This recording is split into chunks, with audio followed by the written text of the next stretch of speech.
Hello po mga kapatid, isang pinagpalang umaga na naman po sa inyo at sa ating lahat. Makakapakinig na naman tayo ng Word of God ngayong umagang ito. Ito ang kagustuhan ng Diyos na gawin natin palagi. Pero bago tayo mag-umpisa, tayo po muna ay mananalangin, kaya ihanda natin ang ating puso at isipan. Samahan niyo po ako. Let us pray. Yes, Lord, Father God in heaven, aming Diyos na makapangyarihan sa lahat, aming Diyos na banal. Lord, salamat po muli dahil pinahintulot mo na naman ngayong umagang ito na kami po ay makapakinig na naman ng iyong mga salita. Ama, huli mo po kaming samahan, turuan, gabayan, para Lord, lubusan namin maintindihan na naman ang iyong sasabihin po sa amin. Lord, turuan mo rin po ako, samahan mo rin po ako, upang ang lahat po ng aking sasabihin ay galing lamang po sa iyong salita. Lord, salamat po at kiniklaim namin, Lord, muli na tagumpay ang gawain ito dahil narito ka, kasama ka namin. Salamat po. Salamat Ama, salamat Jesus, salamat Holy Spirit. Muli ka namin pinupuri at pinasasalamatan sa tanging pangalan na aming Panginoong Hesus, na aming tagapagligtas. Lahat tayo ay magsabi ng Amen and Amen. At ito po ang aking channel.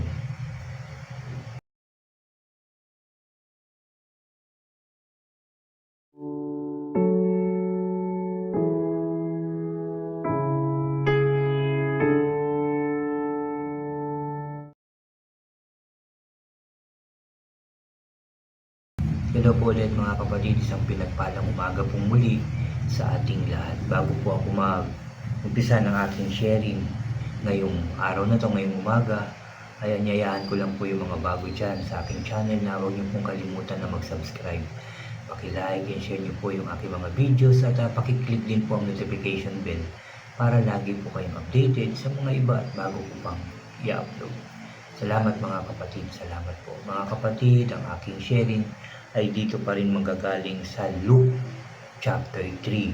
Pero nandito na po tayo sa, ang aking i-share ay dito sa verse 21 hanggang 22.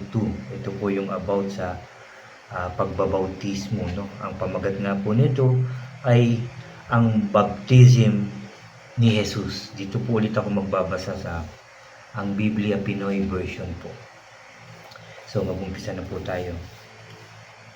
Luke chapter 3 verse 21 hanggang 22 po. Sabi po dito, nang mabaptize na ni John ang lahat ng mga tao, nagpabaptize din si Jesus.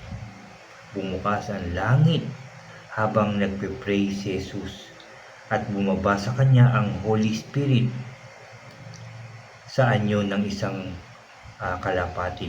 At may, sabi rito, at may boses na narinig galing sa langit, ikaw ang minamahal kong anak na nagpapasaya sa akin. Amen. Inamin. Salamat sa salita ng ating Diyos. Ito ay itong pagbabautismong ito ginawa ng ating Panginoong Hesus dahil ito ang nararapat. Sinabi niya yun. Sabi nga kasi ni John na hindi ako karapat dapat na magbautismo sa iyo. Magdala nga ng tsinelas, diba, ng sandals ng ating Panginoon ay hindi siya karapat dapat. Itong sabi ni John the Baptist. Pero yun nga sabi ng Panginoong Hesus, ito ay nararapat na dapat gawin. Ito ang dapat na kahit siya ay anak ng ating Diyos, ng ating Ama na nasa langit at walang bahid ng kasalanan, pero ginawa niya ito. Nagpabautismo siya. Paano pa kaya tayong mga tao? Diba? So, kagaya ng Panginoong Hesus, na kagaya din ng natututunan namin, no? Kahit noon pa hanggang ngayon sa Wisdom Church, na tayo ay makikinig sa salita ng ating Diyos, gagawin natin ito, susundin natin ito, isasabuhay natin ang lahat ng utos ng Diyos sa atin. Dahil tayo ang magbe-benefits noon. Para sa atin po yun ang salita ng Diyos. At dito nga, kahit ang Panginoong Hesus ay sumunod sa kanyang Ama, sa mga pinagutos sa kanya, sa mga dapat gawin yun ang kanyang sinunod. bilang nagkatawang tao. Dito pinapakita niya na siya rin ay nagkatawang tao, nararamdaman niya ang lahat. Lungkot, gutom, iba po, lahat yan nararamdaman niya. Nagpipray siya madalas, kinakausap niya ang kanyang ama. Madalas ito na mababasa natin at sigurado mas madalas pa na ginagawa niya to talaga dahil yun ang nararapat, lalo na nang siya ipagkaluluna, dakpin, pahirapan. Sobrang sakit ng kanyang naranasan, naramdaman. Dahil nga siya ay nagkatawang tao. Para maramdaman at makita natin kung gaano kasakit at gaano rin kasakit yung ating mga nararamdaman kapag tayo ay nasasaktan, nalulungkot, physically talaga nasasaktan, nasusugatan, di ba? Naramdaman niya lahat ng ating Panginoon. Kaya labis talaga ang kanyang pagmamahal sa atin. Kaya nung siya ipako, pinahirapan, ipako, namatay, at muling nabuhay, muling binuhay. Ulitin ko lang, para po proper, para maayos. Pinako ang ating Panginoong Hesus, namatay, inilibing, at muling binuhay ng kanyang Ama. Ito'y ginawa niya para sa atin. Dahil ito ang nararapat. Sinunod niya ang kanyang Ama. So dito tinuturo sa atin ang pagsunod. Ang tamang pagsunod. Ang totoong pagsunod sa ating Diyos. Dapat natin gawin ito. Dapat natin sundin ang lahat ng sinasabi ng ating Diyos sa atin. Napakarami, di ba? Yung iba, talagang nahihirapan. Pero alam nyo, makakaya. Kahit ako, talagang masasabi ko rin yun. Mahirap. Pero hindi tayo pababayaan ng Diyos kung willing ang puso natin, ang buong pagkatao natin na sumunod sa ating Diyos. Makakaya natin yun. Dahil hihingi tayo ng tulong, ng gabay, ng protection sa ating Diyos. Diba, nasamahan tayo, tulungan tayo, palakasin ang ating loob, ating katawan. Bigyan tayo ng wisdom and knowledge para, diba, hindi tayo mag-alala, hindi tayo matakot sa pagkakamali dahil hindi tayo magkakamali dahil binigyan tayo ng wisdom and knowledge ng Diyos para gumawa ng tama, para gumawa ng kabutihan. Hihingi tayo lahat. Pwede naman talaga natin hingin ang lahat sa ating Diyos. Kanya lahat. Di ba? Kanya lahat. Lahat pwede nating hingin dahil walang imposible sa Kanya. Hingin natin, pag-pray natin, tutulungan tayo ng Diyos. Lalo na kung talagang yun ay makakabuti sa atin, ibibigay yun ng Diyos sa atin. Yung willingness lang talaga ang kailangan natin. Yung pagpapakumbaba din, yung pagsunod, pagsasagawa nito ng mga pinag-uutos ng Diyos. At siya ang bahala sa lahat ng ating pangangailangan. Alam kasi ni Lord yun eh. Kung tayo ay sumusunod sa Kanya, nakikita niya yun. Tapos kung saan tayo mahina, doon niya tayo tutulungan. Kung ano yung kailangan natin, yun ang ibibigay niya sa atin. Yung tama, yung nararapat, yung maayos para sa ating buhay, yun ang Kanya ibibigay. Pero kung hindi, yun ang maayos para sa atin, kung yun ang hindi talaga para sa atin, siguradong hindi yan mapupunta sa atin.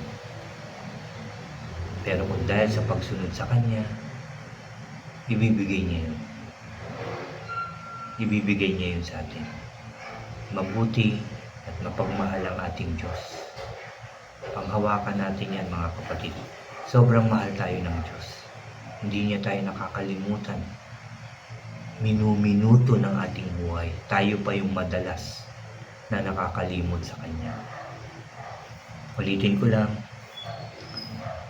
dito sa aking binasa sa verse 21 and 22 ng chapter 3, yung ang baptism ni Jesus ay tinuturo sa atin, na dapat din talaga na sundin natin ang lahat ng utos, tuntunin ng ating Diyos. Hanggat nandito tayo sa lupa, dapat yan ang ating ginagawa. Hindi yung sarili nating kagustuhan. Hindi yung sarili nating plano ang ating ginagawa, kundi kung ano yung kagustuhan ng Diyos, kung ano yung plano ng ating Diyos sa atin. Yun ang dapat nating gagawin At yun ang dapat nating hingin na mangyari sa ating mga buhay. Para mas lalong mapalapit tayo sa Diyos, mas lalong pagpalain tayo ng Diyos, mas lalong ingatan, proteksyonan, gabayan tayo ng ating Diyos. At sa tuwing ginagawa natin yun at pagpatuloy natin itong ginagawa, siyempre magpapatuloy din ang pagpapala ng Diyos sa ating mga buhay. Every time na mananalangin tayo, papakinggan niya tayo kagad. Baka hindi pa nga natin sinasabi. Diba? Nasa isip pa lang natin yung gusto natin na mangyari sa ating buhay. Baka binigay niya na kagad yun. Basta maging mas unurin lang tayo sa ating Diyos. Dahil yun ang nararapat natin gawin. Ang sumunod sa ating Diyos. Isabuhay ang kanyang mga salita. Ibahagi ito sa ibang tao. Yung maglingkod ng maayos, tama at tapat sa ating Diyos. Yun ang nararapat na ating gawin, mga kapatid. Ikaw at ako, tayong lahat, yun ang dapat nating gawin. Ang sumunod sa ating Diyos. Ulitin ko lang, nahihirapan, mahirap, hihingi tayo ng tulong kay Lord. No? Habang sumusunod tayo kay Lord, may mga nangyayari sa ating buhay, di ba? May biglang sabihin na natin problema, suliranin o pangangailangan. Kasama yan, pagdadaanan natin yan para mas lalong lumalim, tumindi yung ating pananampalataya. Kasi every time na magkakaroon ka ng problema dahil ikaw ay mananampalataya, ikaw ay sumusunod sa Diyos, siyempre sa Kanya ka kagad hihingi, di ba? So kaagad naman niya itong ibibigay dahil ikaw ay Kanyang anak na masunurin. So ibibigay niya yun sa atin. Pero kung hindi, alam na natin ang mangyayari. Pero kagaya nga rin ng sinabi sa Biblia at natututunan ko, napapag-aralan namin, mahal tayo ng ating Diyos.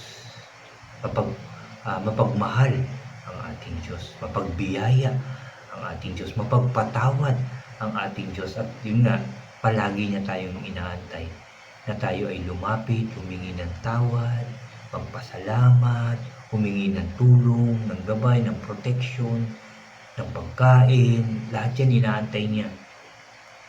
Nahingin natin sa Kanya. At sigurado kung ibibigay niya ito sa mga taong nagtitiwala sa Kanya, nagmamahal at sumusunod. At yan po yung aking sharing ngayong umagang ito, mga kapatid. I pray na marami tayong natutunan na naman at idadagdag natin ito sa ating mga babalik-balikan, pag-aaralan at isa sa buhay ang maging masunurin sa ating Diyos. Salamat sa salita ng ating Diyos na ating narinig at napag-aralan na naman ngayong umagang ito. At salamat din sa patuloy niyong pakikinig ng salita ng ating Diyos. I-share niyo rin po ito sa inyong mga mahal sa buhay. So tayo po ay muling mananalangin, ipagpapasalamat natin ang umagang ito na tayo ay kinausap ng ating Diyos. Magsiyo po tayo. Hallelujah. Hallelujah. Ama namin na nasa langit, Ama naming mapagmahal, Ama naming banal, muli kaming nagpapasalamat ngayong umagang ito sa iyong mga salita na aming napakinggan, napag-aralan na naman. I pray sa pangalan ng Panginoong Hesus na ito po ay maisabuhay namin at ma-share namin sa aming mga mahal sa buhay at sa ibang tao. Salamat at muli mo kaming tinuruan na maging masunurin sa iyo. Pinaalala na laging sumunod sa iyong mga utos at tuntunin. I pray lahat nga po kami ay maging masunurin sa iyo. Lahat kami ay magtiis, Lord God, alang-alang po sa iyo. Alang-alang sa buhay na inalay ng aming Panginoong Hesus para sa aming lahat. Salamat po. Lord, I pray mapatawad mo po kaming lahat sa aming mga kasalanang nagagawa araw-araw, sa aming mga pagkukulang sa iyo, Lord, pagkakamali, Lord God, sa pagtalikod namin, sa pag-iwas namin, Lord God, patawarin mo po kami lahat. Patawad sa lahat ng aming nagagawa, Lord. Alam kong nalulungkot ka, Lord God, sa aming ginagawa. Patawarin mo po kami at turuan na maging mabuting tao, mapagmahal, una para sa iyo at sa aming kapwa, O Diyos. Maging masunurin nawa kami lahat, Lord. In Jesus' name. In Jesus' name. Salamat po muli, Lord, sa aming nabasa ngayon. Salamat din dahil narinig mo po ang aming panalangin. Salamat, Lord, dahil pinatawad mo na kami. Salamat, Lord, dahil biniyayaan mo na kami. Binigyan ng pagkain at aming mga pangangailangan sa buhay. Pinalakas yung aming katawan. Pinagaling yung mga may sakit at karamdaman.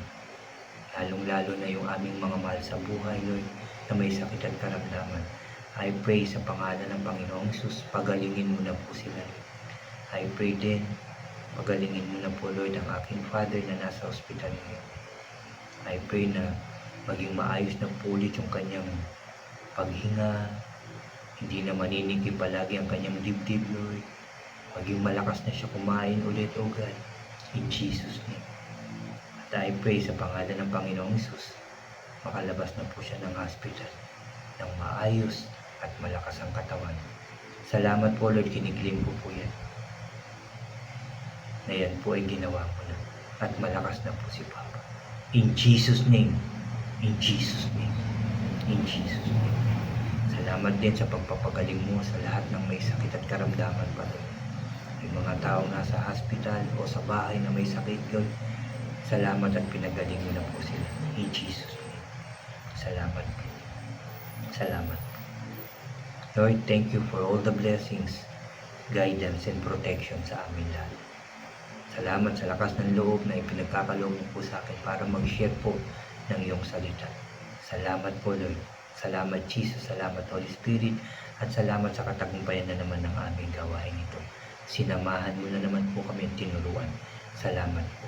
Salamat. Kaya, Lord, muli, pinupuri ka namin, pinasasalamatan sa iyong kabutihan at pagmamahal, Lord. Salamat po. Sa matamis at makapangyarihan pangalan ng aming Panginoong Hesus na aming tagapagligtas, lahat tayo ay magsabi ng Amen, Amen, and Amen po. Amen. Amen. Salamat sa ating Diyos.